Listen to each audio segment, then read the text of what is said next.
আমাদের সন্তানরা বিরোধী দলের থাকার সময় সরকারের রোষানলে পড়বে, আবার ক্ষমতায় আসবার পরে সমালোচকদের রোষানলে পড়বে, তাহলে এরা উচ্চ শিক্ষিত হয়ে উচ্চ শিক্ষা গ্রহণ করে তাহলে এরা রাজনৈতিকভাবে ব্যবসায়িকভাবে এরা মেধার বিকাশটা তাহলে ঘটাবে কোথায়? এরা সমাজে অবদানটা রাখবে কিভাবে? আমাদের সন্তানরা কিছু করলে এটা আপনারা বিভিন্নভাবে সমালোচিত হয়। এটা ঠিক যে জাতীয় রাজনীতিতে আমার কোনো পোস্ট পদবি ছিল না, কিন্তু জাতীয় রাজনীতিতে আমি অনেক কাজ করেছি, আমার কাজ করার সৌভাগ্য হয়েছে। আমার মন্ত্রী মির্জা ফখরুল ইসলাম স্যারের সঙ্গে আমি কাজ করেছি, রিজভী আহমেদের সাথে আমি বহুবার কাজ করেছি, এবং জাতীয় রাজনীতিতে আমি প্রকাশ্যে হোক অপ্রকাশ্যে হোক আমার বহু ভূমিকা ছিল, যেহেতু আমি ঢাকা শহরেই বসবাস করতাম, ঢাকা শহরেই পরিবার সহ আমার বসবাস। এবং আজকে কয়েকদিন আগে একটা পত্রিকায় দেখলাম, আমি ওই প্রসঙ্গ যেতে চাই না, একটা খুব গুরুত্বপূর্ণ ইয়াতে হাইড করে কিছু নিউজ করা হয়।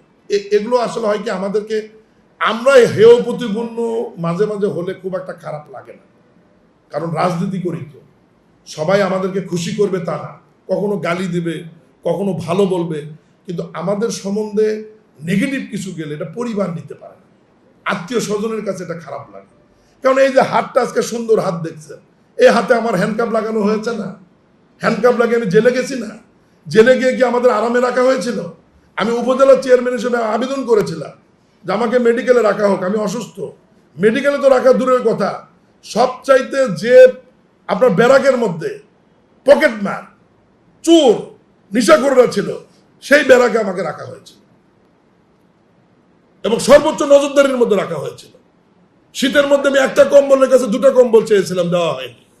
শোবার জন্য বালিশ দুটো চেয়েছিলাম, আমাকে দেওয়া হয়নি। পার্সোনালি জেল সুপার এবং জেলাররা আমাদেরকে নির্যাতনের মানে মানসিক এবং শারীরিকভাবে আমাদেরকে ওখানে খাবার সাবার বিভিন্ন বিষয় নিয়ে আমাদেরকে জেলখানার মধ্যেও নির্যাতন করা হয়েছে।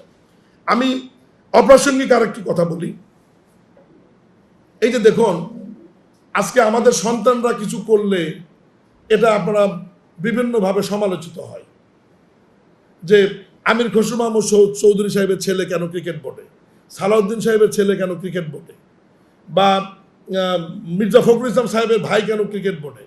আমার নিজেরও সন্তান ক্রিকেট বোর্ডে বিনা প্রতিদ্বন্দ্বিতায় নির্বাচিত হয়ে এসেছিল। যখন সমালোচনা শুরু হয়েছে, আমার সন্তান আমার ওপর খুবই মন খারাপ করেছে।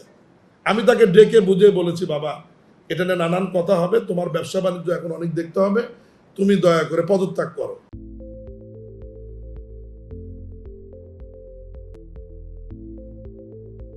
যেদিন বোর্ড নির্বাচিত হয়েছে, ফার্স্ট বোর্ড মিটিং করেছে, পরের দিনে আমার কথা মতো গিয়ে আমার ছেলে ক্রিকেট বোর্ড থেকে পদত্যাগ করেছে।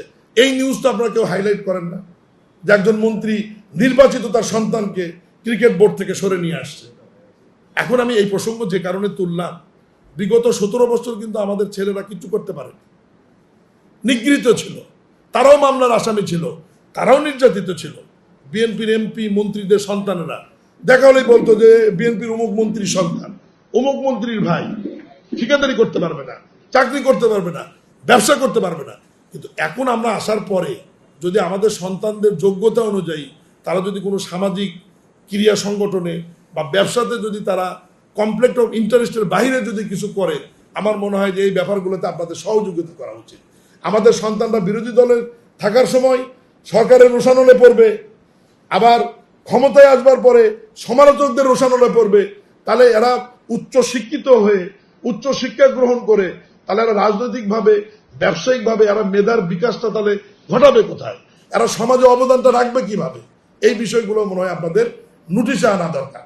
আরেকটা বিষয় দেখেন, আমার নির্বাচনী হলফনামা, এটা আপনি এখনই ক্লিক করলে পাবেন, এটা তো গোপনীয়তা না, এটা নির্বাচন কমিশনের সার্ভারে দেওয়া আছে, যে কেউ এটা বের করতে পারবে। ওখানে আমার সম্পদ কি, আমার সন্তান কয়টা, আমার মামলা কত ছিল, আমার ব্যবসা কি কি, আমার ট্যাক্স কত পে করি, আমার মূলধন কত, আমার ব্যাংক ঋণ কত, আমার সম্পদ কত, পুরোপুরি আমার হলফনামাতে আমি দিয়েছি না? তাহলে সমস্ত হলফনামাকে আপনি হাইড করে একটা চিহ্নকে গোল চিহ্ন দিয়ে যদি বলেন যে আমি প্রতিমন্ত্রী হওয়ার পর আমার সম্পদের পরিমাণ 8 গুণ বেড়েছে, তখন কিন্তু কষ্ট লাগে। আপনি ওখানে সম্পত্তি দেখালেন 31 শতক, কিন্তু আমার হলফনামাতে তো সম্পত্তি দেওয়া আছে 1835 শতক। তাহলে কোথায় 1835 শতক আর আপনি হাইলাইট করলেন 31 শতক? হ্যাঁ, আমার উপজেলায় আমি মন্ত্রী হওয়ার পরে সম্পত্তি কেনা হয়েছে, এটা তো আমি অস্বীকার করছি না। আমার কোম্পানির নামে সম্পত্তি আমার সন্তান কিনেছে।